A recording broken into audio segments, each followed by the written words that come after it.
بسم اللہ الرحمن الرحیم۔ السلام علیکم ناظرین، حضرت یوسف علیہ السلام کی ویڈیو کے پہلے حصہ میں ہم نے آپ کو بتایا تھا کہ جس وقت اس کے بھائی ان کو ایک قافلے کے اوپر سستے داموں میں بیچ کر مصر کی طرف روانہ کر دیتے ہیں، اس کے بعد اللہ تعالیٰ کا ایک قول ہوا جس کا ترجمہ کچھ یوں ہے: اور بیچ آئے اس کو ناقص مول میں، یعنی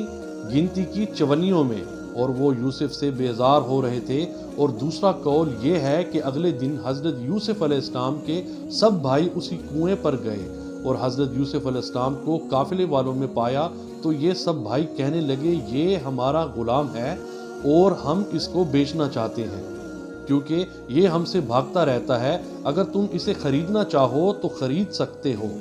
قافلے والوں نے کہا کہ تم تو اس کو 18 درہم میں خرید سکتے ہیں، اگر تم کو منظور ہو تو ہمارے ہاتھ بیچ دو اور یہ 18 درہم لے لو۔ چنانچہ سب بھائیوں نے مشورہ کر کے یوسف کو قافلے والوں کو 18 درہم میں دے دیا۔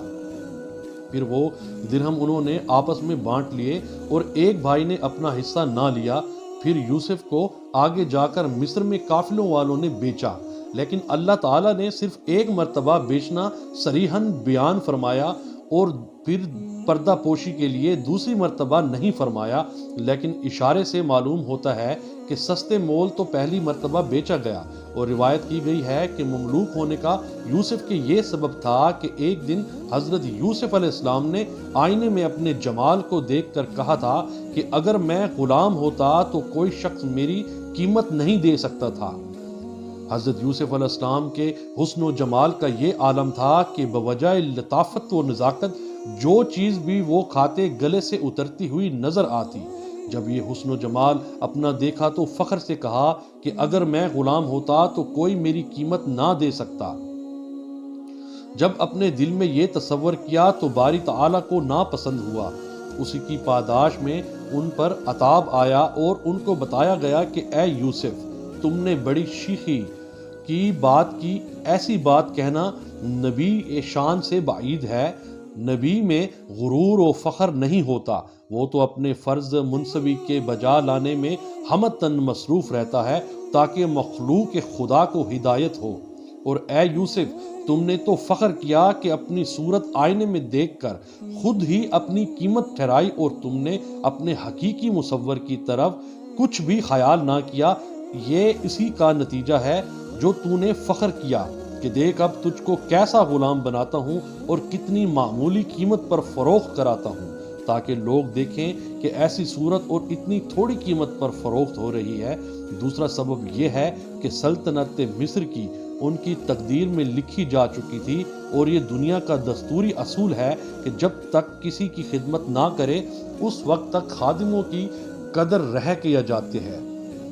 اور پھر وہی خادم کسی وقت مخدوم کہلاتا ہے۔ الغرض مالک بن زغر نے یوسف کو بشرط خدمت مول لیا تھا اور ایک قبالہ اس مضمون کا ان کے بھائیوں سے لکھوایا تھا،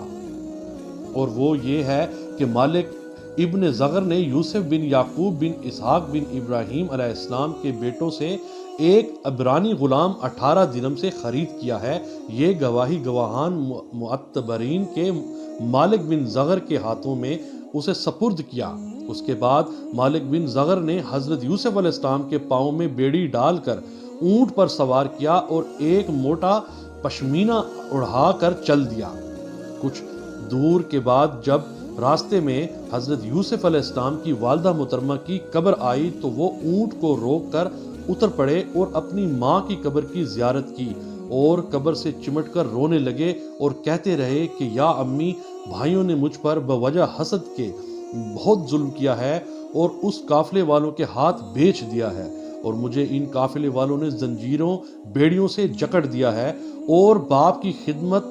وطن اور تمہاری زیارت سے مجھے محروم کر دیا ہے۔ اتنے عرصہ میں قافلہ سوداگروں کا تھوڑی دور وہاں سے نکل چکا تھا۔ ایک شخص اسی قافلے سے پیچھے دوڑا ہوا آیا اور وہ آ کر بولا، ارے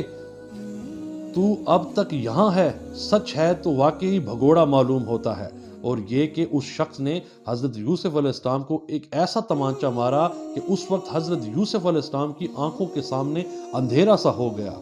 یہ حالات دیکھ کر حضرت یوسف علیہ السلام نے اس وقت آسمان کی طرف نگاہ کی اور رو رو کر کہنے لگے کہ اے خدایا، ان ظالموں کے شر سے مجھے بچا، اور یہ تکالیف میں برداشت نہیں کر سکتا جو مجھ پر گزر رہی ہیں۔ اور اے میرے خدا، یہ تجھ کو خوب معلوم ہے کہ میں بے قصور ہوں۔ اور پھر اس کے بعد حضرت یوسف علیہ السلام اسی قافلے میں جا ملے۔ یہ الفاظ رب العزت نے حضرت یوسف علیہ السلام کے قبول فرمائے، اور فوراً ایک ابر مہیب جس میں ہوا بھی سخت تیز تھی اور ان پر برسنے لگا، اور اس ابر میں بجلی کی کڑک و دمک بہت تیز تھی، اور ابر ان پر اتنا شدید برسا کہ وہ سارا کارواں ہلاک ہو گیا۔ اور جو کچھ ان میں سے بچے وہ آپس میں کہنے لگے کہ دیکھو تو کس کے گناہ سے ہم اس آفت ناگہانی میں مبتلا ہوئے، اور جس نے حضرت کو تمانچہ مارا تھا ابھی مرا نہ تھا۔ وہی بولا کہ میں نے گناہ کیا ہے۔ جس گھڑی میں نے اس غلام کو تمانچہ مارا تو یہ غلام آسمان کی طرف منہ کر کے کچھ بول رہا تھا، اور بعد اس کے فوراً ہی یہ بلائے مہلکہ اور ناگہانی آ پہنچی۔ یہ سنتے ہی سب نے جو باقی بچے تھے حضرت یوسف علیہ السلام کے پاس جا کر اپنی تقصیر کی معافی مانگی۔ حضرت یوسف علیہ السلام نے ترس کھا کر ان کو معاف کر دیا، اور اسی وقت اللہ تعالیٰ سے دعا کی، تب فوراً ہی ابر کھلا اور ہوا بھی کم ہو گئی اور حالت معمول پر آ گئی۔ باقی ماندہ جب وہ ہاں سے چلے تو قبل اس کے کہ وہ قافلہ مصر پہنچے، وہاں یہ خبر ہو گئی کہ آج جو قافلہ مالک بن زغر کا آ رہا ہے، اس میں مالک بن زغر ایسا ایک غلام عبرانی لا رہا ہے کہ اس کی خوبصورتی اور حسن و جمال لاسانی ہے، اور پردہ زمین پر نہ ایسا آج تک ہوا ہے اور نہ ہوگا۔ یہ خبر سن کر تمام اہل مصر سوداگر کے استقبال کو آئے، تو تمام اہل مصر نے حضرت یوسف علیہ السلام کو دیکھا، اور جو صفتیں کی سنی تھیں اس سے بھی کہیں زیادہ اون میں پائیں۔ مالک ابن زغر نے اپنے گھر کو اچھی طرح سنوارا، اور باقاعدہ اپنے گھر میں فرش دیبائے رومی کے بچھائے، اور حضرت یوسف علیہ السلام کو لباس فاخرہ پہنا کر تاج زریں سر پر رکھا۔ اس کے بعد مالک ابن زغر نے پورے شہر میں منادی کر دی کہ میں غلام نہایت ہی خوبصورت، خشک خلق، عقل مند، دانا، چالاک، فرما بردار، حیا اور بیچتا ہوں۔ جس کی خواہش اس کے خریدنے کی ہو وہ وقت مقرر پر حاضر ہوئے۔ یہ منادی سن کر اہل مصر ادنی و اعلیٰ مالک ابن زغر کے گھر پر آ کر سب جمع ہو گئے۔ اتفاقاً حضرت یوسف علیہ السلام نے بھی ان لوگوں کی طرف دیکھا کہ میری قیمت میں یہ لوگ بہت ہی پس و پیش کر رہے ہیں، اور حضرت یوسف علیہ السلام نے اپنے دل میں خیال کیا کہ یہ مالک بیچنے میں میرے عجب خطا میں پڑا ہے کہ اس دن میرے بھائیوں کے ہاتھ جو اصل قیمت میری ان سب کو معلوم تھی 9 درہم کو مول خریدا تھا، اور آج مجھ کو کوئی نہیں پہچانتا، کیونکہ نہیں یہ مجھ کو 50 درہم میں بیچتا۔ اور یہ قیمت حضرت یوسف علیہ السلام نے اپنی انکساری سے ٹھہرائی۔ تب اللہ تعالیٰ سے الہام ہوا کہ اے یوسف، تو نے ایک روز آئینہ میں اپنی شکل و صورت دیکھ کر فخر سے اپنی قیمت کا آپ ہی مول زیادہ خیال کیا تھا، اور آج نہایت ہی عجز و انکساری سے اپنی قیمت کم کہی، اور اسی وجہ سے اب تجھ پر فضل خدا ہوتا ہے، اور اب تو دیکھ تیری قیمت کس قدر زیادہ ہوتی ہے، اور تجھ پر کتنا فضل خدا ہوتا ہے۔ مالک ابن زغر نے حضرت یوسف علیہ السلام کو لباس فاخرہ پہنا کر کرسی پر بٹھا دیا، اور لوگوں کی طرف مخاطب ہو کر بولا، جس کا ترجمہ کچھ یوں ہے۔ یہ سن کر حضرت یوسف علیہ السلام نے کہا، اے مالک ابن زغر، یوں مت کہو اور یوں کہو، جس کا ترجمہ کچھ یوں ہے۔ یہ سن کر دلال بولے کہ ایسا دستور نہیں ہے کہنے کا۔ پھر حضرت یوسف علیہ السلام نے فرمایا، اگر یہ کہنے کا دستور نہیں ہے تو پھر یوں کہو۔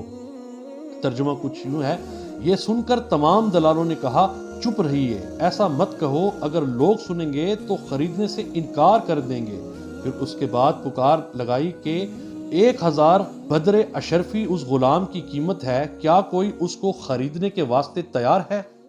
اور لغت میں بدرہ کہتے ہیں ایک تھیلی کو، جس میں 1000 درہم بھی ہوتے ہیں اور 10,000 درہم بھی ہوتے ہیں، اور 7,000 دینار کو بھی کہتے ہیں۔ اور اب آپ حضرات خود ہی گن لیجئے کہ کتنی قیمت ہوئی، اور ساتھ ہی یہ بھی کہا گیا کہ 7,000 عقد مروارید اور 1,000 جامہ اطلس رومی اور 1,000 قصب یعنی مصری جامہ اور 1,000 اونٹ بغدادی اور 1,000 گھوڑے عربی معازرین اور لگام و زرین کے اور 1,000 لونڈیاں رومی اور 1,000 غلام خطامی اور 1,000 شمشیر چاہیے۔ جب یہ قیمت ٹھہری تو جتنے خریدار تھے سب کے سب چپ رہے۔ عزیز مصر نے جو بادشاہ مصر کا مختار کل تھا اس نے دونی قیمت ادا کر کے حضرت یوسف علیہ السلام کو لے لیا اور اپنے محل میں لے جا کر زلیخا کے حوالے کر دیا، اور اس نے زلیخا سے کہا کہ میں نے یوسف کو بہت بڑی قیمت دے کر خریدا ہے، تم اس کو اچھی طرح رکھنا اور بطور فرزند کے پیار و خدمت کیجیو، غلام کے طور پر نہ رکھنا جیسا کہ اللہ تعالیٰ نے فرمایا ہے۔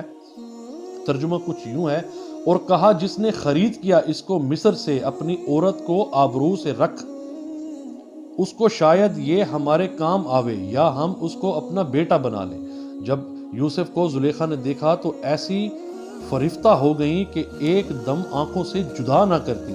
اور دن رات ان کی خدمت میں رہا کرتی اور ہر چیز اپنی ان پر تصدق و نثار کرتی تھی،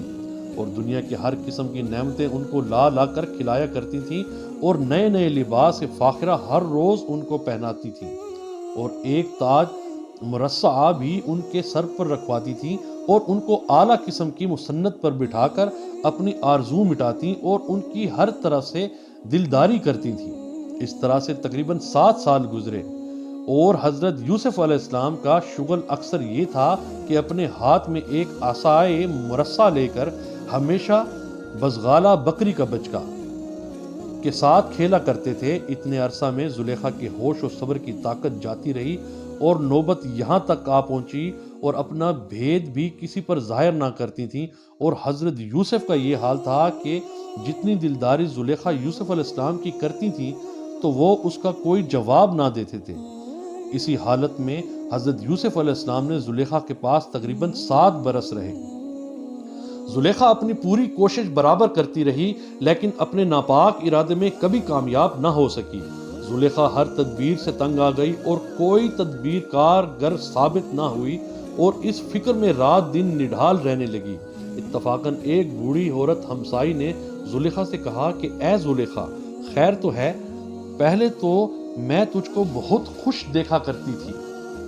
لیکن اب چند روز سے تم کو بہت فکر مند دیکھتی ہوں۔ آخر ایسی کون سے خطرناک بات سامنے آ گئی ہے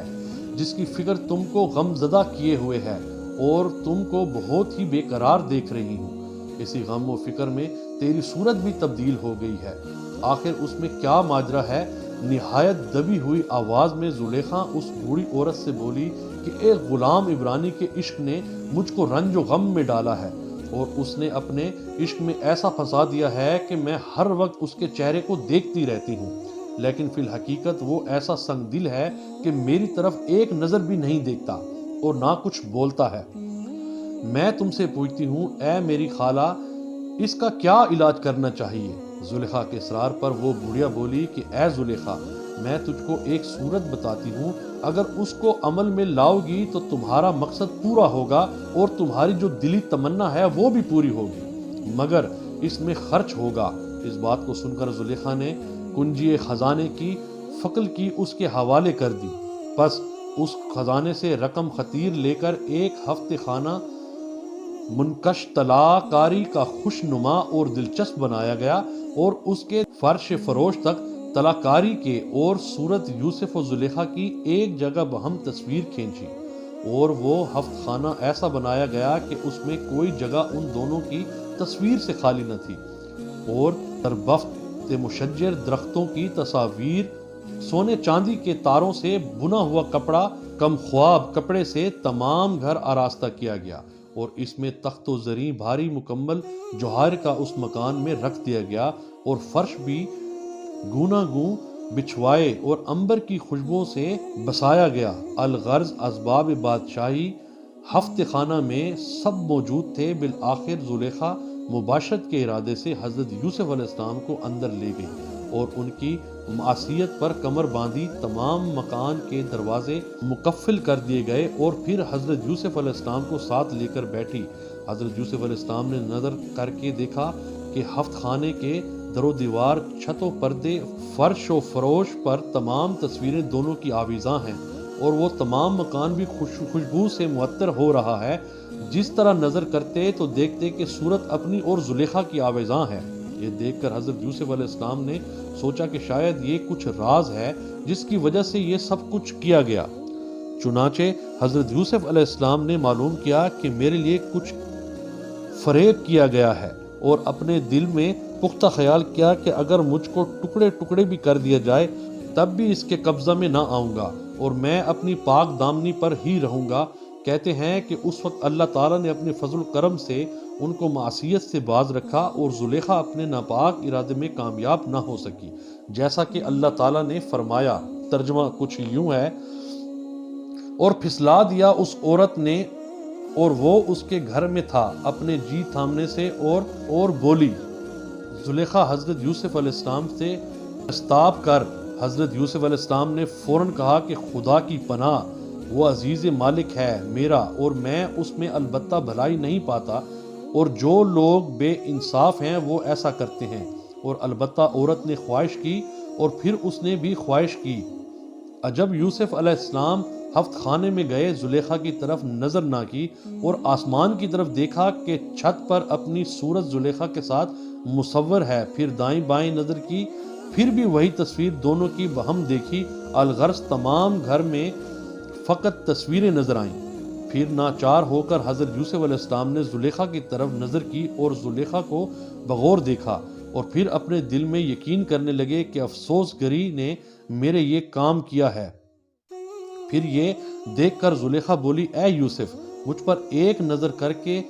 میں مستغنی ہوں اور غموں سے خلاصی پاؤں۔